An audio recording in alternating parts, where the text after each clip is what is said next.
Un grand jour aussi pour nous, pour l'Église, pour le peuple de Dieu. Parce que chaque fois qu'il y a des personnes qui vont passer par les eaux du baptême, ça veut dire que c'est des personnes qui ont décidé de tout leur cœur de s'engager avec Christ. Et ça peut que réjouir le cœur du Seigneur. Les anges se réjouissent dans les cieux. Et je pense que nous qui sommes sur terre, nous ne pouvons pas faire autrement qu'aussi nous réjouir. Alléluia. Bien sûr, les choses ne sont pas toujours faciles. Chacun a pu faire son cheminement. Et la parole est là pour nous encourager. Je vais prendre deux textes, ne pas être trop long, mais juste pour vous encourager. Acte chapitre 8, la rencontre de cet homme eunuque qui recherchait la parole, qui prenait du temps dans la parole, mais qui a rencontré un homme qui était, on va dire, déjà plus avancé, Philippe, engagé avec le Seigneur, et qui lui a permis de pouvoir arriver à ce moment que vous allez passer tout à l'heure. Acte chapitre 8, verset 34, il est dit, l'eunuque dit à Philippe, je te prie, de qui le prophète parle-t-il ainsi? Est-ce de lui-même ou est-ce de quelque autre? Alors Philippe, ouvrant la bouche et commençant par ce passage, lui annonça la bonne nouvelle de Jésus. Verset 36, comme ils continuaient leur chemin, ils rencontrèrent de l'eau et l'eunuque dit, voici de l'eau. Qu'est-ce qui empêche que je sois baptisé? Philippe dit, si tu crois de tout ton cœur, cela est possible. L'eunuque répondit, je crois que Jésus-Christ est le Fils de Dieu. Il fit arrêter le char. Philippe et l'eunuque descendirent tous deux dans l'eau et Philippe baptisa l'eunuque. Quand ils furent sortis de l'eau, l'Esprit du Seigneur enleva Philippe et l'eunuque ne le vit plus, tandis que joyeux, il poursuivait sa route. Amen. Et le deuxième texte sera Acte chapitre 2. Acte chapitre 2, verset 41, il nous est dit que ceux qui acceptèrent sa parole furent baptisés. Et en ce jour-là, le nombre des disciples s'augmenta d'environ 3000 âmes. Ils persévéraient dans l'enseignement des apôtres, dans la communion fraternelle, dans la fraction du pain et dans les prières. Verset 43, la crainte s'emparait de chacun et il se faisait beaucoup de prodiges et de miracles par les apôtres. Tous ceux qui croyaient étaient dans le même lieu et ils avaient tout en commun. Amen. De ces textes, pour rester simple en ce qui concerne le baptême, avec l'eunuque, on apprend beaucoup de choses concernant le baptême, selon la Bible. Parce que c'est vrai, on parle de baptême un peu partout. Mais qu'en dit la Bible? Que dit le Seigneur? Qu'est-ce qu'on apprend concernant le baptême lorsque nous lisons la parole? À travers Acte chapitre 8, on nous parle d'un homme, l'eunuque. Un homme, normalement un homme pieux. C'est-à-dire que c'est un homme qui pratiquait la religion du judaïsme et qui chaque année allait à Jérusalem pour adorer, pour, on va dire, rendre culte à Dieu. Mais il lisait notamment le prophète Ésaïe, mais il n'arrivait pas toujours à comprendre. Mais son cœur était attaché à Dieu. Vous savez, parfois, c'est pas parce que quelqu'un n'est pas à l'église ou ne vient pas à l'église qu'il n'aime pas Dieu. Ou bien peut-être, c'est pas parce que même peut-être la personne n'est pas peut-être engagée pleinement avec le Seigneur qu'il n'aime pas le Seigneur. L'eunuque aimait le Seigneur. Il aimait Dieu. Et bien sûr, mais il avait besoin d'aller plus loin. Et je l'ai entendu plusieurs fois tout à l'heure. Je connaissais, j'avais déjà entendu, j'étais déjà à l'œuvre, je faisais, etc. Mais à un moment, le Seigneur Jésus a convaincu qu'il faut aller plus loin. Qu'il faut aller plus loin, qu'il faut vraiment s'engager avec lui. L'eunuque, en rencontrant Philippe, il était en train de lire justement la Bible, on va dire un rouleau, parce qu'en ce temps-là, ce n'était pas la Bible comme nous aujourd'hui, mais c'était des rouleaux de papyrus ou autre. Et il lisait le prophète Ésaïe, et Philippe, par le Saint-Esprit, est venu vers lui. Il ne comprenait pas ce qu'il lisait. Et verset 35, il nous dit qu'il va demander à Philippe de qui le passage parle-t-il. Et qu'est-ce que Philippe va faire? Eh bien, Philippe va simplement annoncer la personne de Jésus-Christ. La bonne nouvelle de Jésus-Christ. Et c'est ce que l'homme a besoin aujourd'hui. Vous savez, des fois, on cherche toutes sortes de nouvelles. C'est bien d'écouter les informations parce qu'on veut connaître les nouvelles. Hein? Qu'est-ce qui se passe dans quel pays? Qu'est-ce qui s'est passé hier soir en Guadeloupe pendant que je dormais? On essaie de savoir, etc. On lit les journaux, etc. Mais il y a une chose que tout homme a besoin de connaître. C'est d'entendre la bonne nouvelle de Jésus-Christ. Parce que s'il y a quelque chose qui est capable de changer la vie de l'être humain, changer ta vie, changer la vie de ta famille, changer la vie de tes proches, c'est la bonne nouvelle de Jésus-Christ. Alléluia. Parler de Jésus, peut-être ça ne paraît pas une bonne nouvelle. Ou bien ça ne paraît pas la nouvelle qui va changer la vie d'un homme. Et pourtant la Bible le présente ainsi. Et pour tous ceux qui ont fait l'expérience de pouvoir prendre cette bonne nouvelle, de saisir cette bonne nouvelle, ils savent que leur vie a été changée. Ils le savent. Et ces 6 candidats qui sont là aujourd'hui peuvent en témoigner. Le jour où j'ai entendu la bonne nouvelle de Jésus-Christ et j'ai saisi cette bonne nouvelle, ma vie a changé. Et comme je le disais ce matin, c'est pas qu'on va passer tout à l'heure par les eaux du baptême que notre vie spirituelle commence. Ça a commencé le jour où on a confessé Jésus comme le sauveur, le Seigneur de notre vie. Le jour où ils ont dit à Jésus, Seigneur Jésus, pardonne-moi, jusqu'à maintenant, j'ai marché sans toi. Mais maintenant, je te donne ma vie. Je te reçois comme mon sauveur et le Seigneur de ma vie. Et là, leur marche avec le Seigneur a commencé. Cet acte qu'ils vont faire aujourd'hui, c'est pour témoigner publiquement que leur vie avait déjà changé et qu'ils ont décidé de continuer, ne plus faire marche arrière, parce que le symbole du baptême, c'est justement la mort. On plonge la personne sous l'eau, ça veut dire que la personne est morte, symboliquement, hein, parce qu'ils sont bien vivants, hein, mais mort au péché, mort à tout ce qui s'est passé avant, et après, on relève la personne est ressuscitée, pour entrer, on va dire, dans une nouvelle vie. Mais ça avait déjà commencé le jour où ils avaient reçu Jésus. Et peut-être parmi nous, il y a ceux qui ont déjà fait ce pas, qui ont déjà dit à Jésus que tu es mon Seigneur, tu es le maître de ma vie, mais qui ne sont pas encore passés par les eaux du baptême. Moi, je les encourage à franchir ce pas pour pouvoir témoigner réellement que c'est bien notre décision, que c'est bien Jésus que je veux suivre. Bien sûr, pour revenir à notre texte, Philippe va annoncer la bonne nouvelle. Et cette bonne nouvelle va permettre aussi à l'eunuque de connaître la personne qu'il avait jusqu'à présent peut-être simplement lu dans le livre d'Ésaïe, mais qu'il n'avait pas encore saisi. Et il va saisir Jésus. Il va saisir Jésus.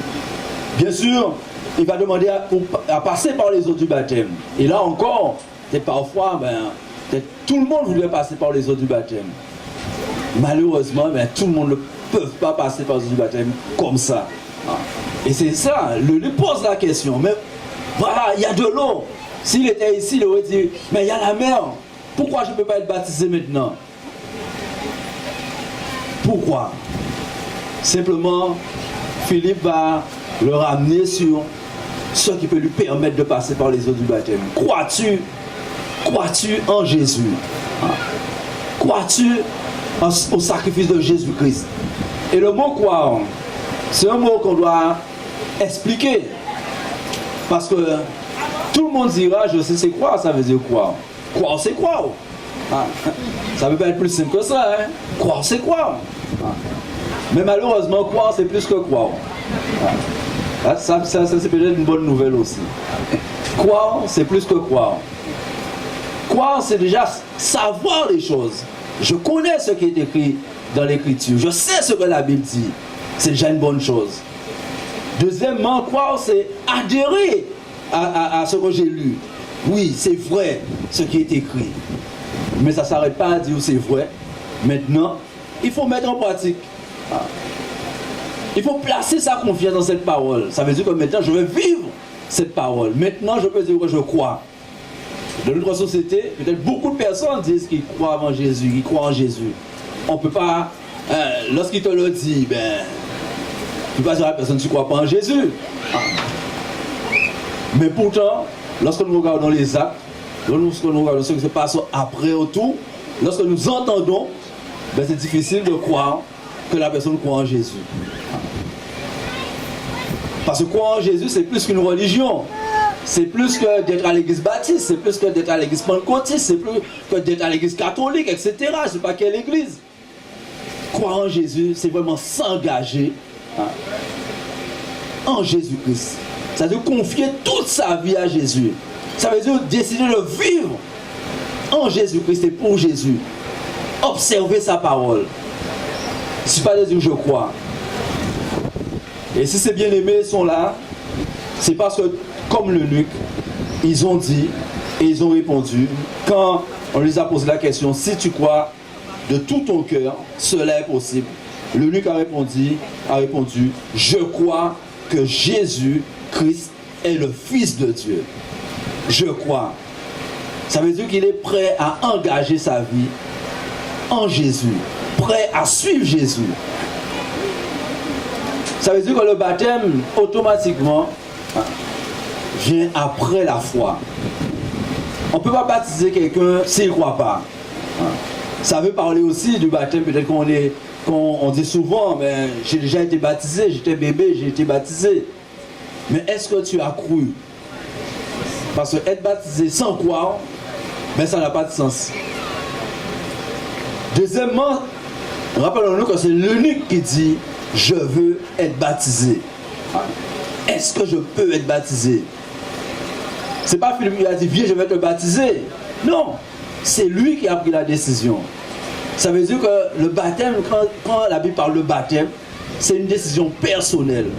C'est pas ni maman, ni papa, ni les amis, ni un bon ami, ni un tel qui m'a dit que je dois être baptisé, alors je me fais baptiser.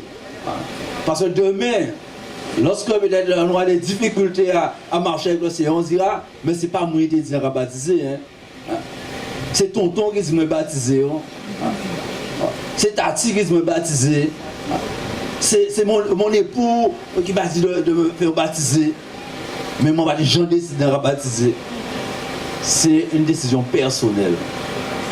Et comme c'est personnel, eh bien, Jésus dit Amen. Jésus l'accepte. Jésus l'accepte. L'eunuque a répondu lui-même, je crois et je veux être baptisé. Et ces bien-aimés qui sont là, eux-mêmes ont décidé de se faire baptiser. Ce n'est pas quelqu'un qui peut-être les a poussés à se faire baptiser, c'est leur décision personnelle. Et je les encourage dans ce sens. Bien sûr, à travers ce texte, il nous montre encore une chose concernant le baptême. Il nous est dit, il fit arrêter le char, Philippe et l'eunuque descendirent tous deux dans l'eau, et Philippe baptisa l'eunuque. Ils descendirent dans l'eau. Ce n'est pas à côté de l'eau, mais dans l'eau. Lorsqu'on se fait baptiser, le meilleur symbole pour le baptême, c'est être plongé sous l'eau. Plongé et ensuite remonter. Mort et ressuscité. Ça veut dire qu'on a besoin de l'espace pour être plongé. Et pour pouvoir symboliser que je suis mort en Jésus-Christ et que je vais être ressuscité en Jésus. Ce n'est pas simplement asperger, mais plutôt plonger. Et ils ont appris cela. Et c'est important, les bien-aimés. Comme ils ne sont pas nous tromper de baptême. Comme ce matin, je disais que ce n'est pas toute église qui est église de Jésus-Christ. Pareillement, ce n'est pas tout baptême qui est baptême de Jésus-Christ. Il faut la foi, il faut être plongé, être relevé pour symboliser qu'on est bien mort. Et puis bien sûr, il nous est dit après, verset 39, quand ils furent sortis de l'eau, parce qu'après ils sont sortis de l'eau, ils ne sont pas restés là-dedans. L'Esprit du Seigneur enleva Philippe et l'eunuque ne le vit plus. Tandis que, joyeux, il poursuivait sa route. Le baptême n'est pas, on va dire, le chemin de la peur, de la tristesse. Nous sommes baptisés, mais nous tristes. Mais quelqu'un attend nous à présent. Non. Lorsqu'on se fait baptiser, on sait qu'on a fait le bon choix. On a répondu à l'appel de Jésus. Vous voyez, Philippe qui a annoncé l'évangile à l'eunuque, il part. Philippe n'est plus là. L'eunuque aurait pu être triste pour dire, mais grand frère là, mais on l'a mis c'est passé. C'est mené moi-même, c'est pas même là encore.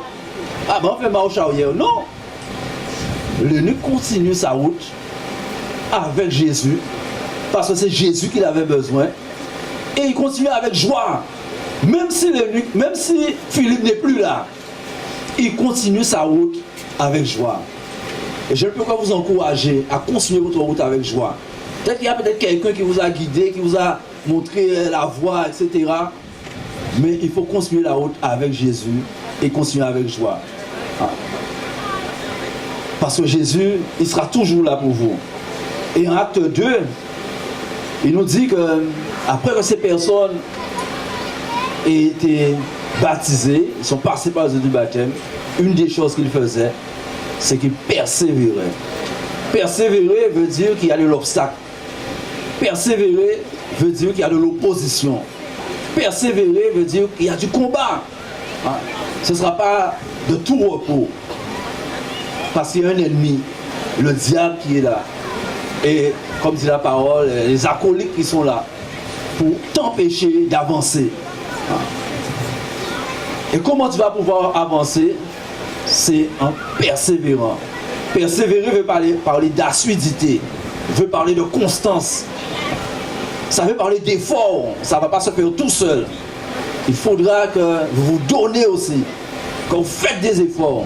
Et quand je le dis pour vous, je le dis pour chacun de nous ici, parce que même après peut-être 10 ans, 40 ans, 50 ans en Christ, l'ennemi ne lâche pas.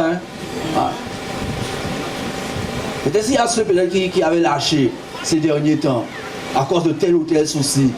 C'est l'occasion de se rappeler que Jésus nous appelle à persévérer, à remettre les pieds dans l'étrier et à reprendre la course, à reprendre le combat, le bon combat de la foi. Il persévérait dans quoi? Je vous ai dit dans plusieurs choses. On pourrait dire, et c'est ça qui va vous permettre aussi de pouvoir grandir dans votre foi, avancer. Il persévérait dans l'enseignement des apôtres. Vous avez une part personnelle en lisant la Bible chaque jour, tous les jours. Vous devez lire la Bible et demander à Dieu de vous éclairer pour comprendre sa parole. Et quand je le dis pour vous, je le dis pour tous ceux qui sont là, et même pour moi-même. Le jour où on va dire qu'on sait déjà, qu'on a déjà lu toute la Bible, qu'on sait exactement ce que la Bible dit, ça veut dire qu'on est en train de faire marche arrière. C'est pas pour nous une fois, c'est marche arrière nous va faire. Tant qu'elle nous va devant, ça veut dire qu'elle nous toujours pas réaliser la Bible. Toujours pas réaliser la Bible. Et ça qui peut lever la Bible, et je disais ça l'autre jour, j'ai recommencé la lecture de la Genèse, et en lisant la Genèse, on va dire, mais c'est vrai ça. On va dire, vrai ça, on va dire, mais qui t'a. Ça, c'est ajouté au coin de la Bible là. Pour depuis dans la Bible, on va verser à ça. Donc, année après année, chaque fois où on commence, on va trouver toujours une envie à manger encore. Toujours une envie à manger. C'est ça le manger qui va agent gâter. Il va gâter même. Chaque fois où on vient à chaque fois où on prend un morceau, bon, il a une meilleure. Chaque fois où on prend un morceau, il est meilleur encore.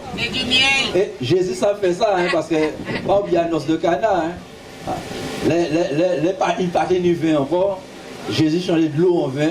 Et c'est mon invité, mais il va comprendre. Mais généralement, les noirs en fait, il y aura un bon vin là avant, et puis il y aura des vieux là pour après. Mais il va comprendre que il y a certains sortis un bon vin, et il y aura un vin là, il va boire la plus bon qui prend mieux vin là. Avec Jésus, ça va toujours de mieux en mieux. Ça veut dire que tous vous allez devenir meilleurs. Il y a un meilleur aussi là. Ils ont tout qui est meilleur. Ah, la parole belle, hein? Persévérer dans l'enseignement, hein? Participer à l'étude biblique, participer dans les choses que l'Église met en place pour vous aider à avancer. Et persévérer dans la communion fraternelle. Vous avez besoin d'être entouré de frères et sœurs. Donc cherchez la communion, cherchez la relation avec les autres bien-aimés de l'Église. Persévérer aussi dans la fraction du pain. Dimanche, nous aurons ce qu'on appelle la Sainte Seine, le repas du Seigneur, et vous allez voir participer. Et nous, c'est tous les premiers dimanches du mois. Moi, je vous encourage à être toujours prêt à pouvoir participer à la scène. Parce que le jour où vous ne participez pas, ça veut dire qu'il y a un souci. Que vous avez un souci avec le Seigneur. Et autant que possible, soyons toujours dans la sanctification pour que chaque fois qu'on devra le prendre, qu'on soit prêt à le prendre. Donc, il persévérait dans la fraction du pain, mais en parlant de fraction du pain, dans ce temps-là, c'était aussi un repas en commun. C'est pas comme aujourd'hui à l'église, mais un repas en commun. Donc ils étaient toujours prêts à vivre ces moments-là.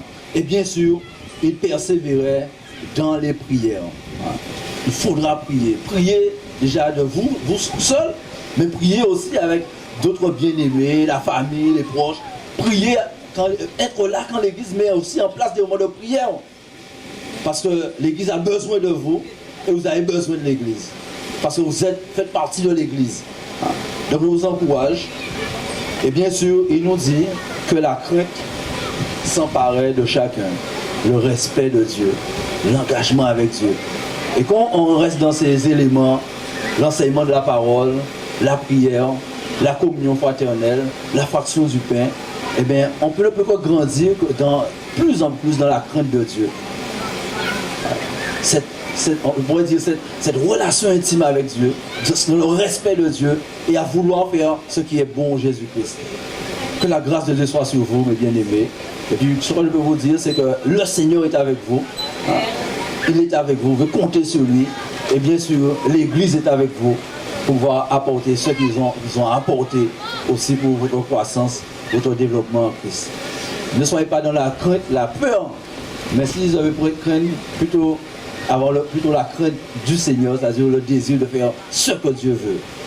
Et le Seigneur, le reste, il le fera. Il le fera. Les combats, il les connaît déjà, il est déjà devant vous et il vous donnera la victoire. Que la grâce de Dieu soit sur vous. Amen. Et mon frère,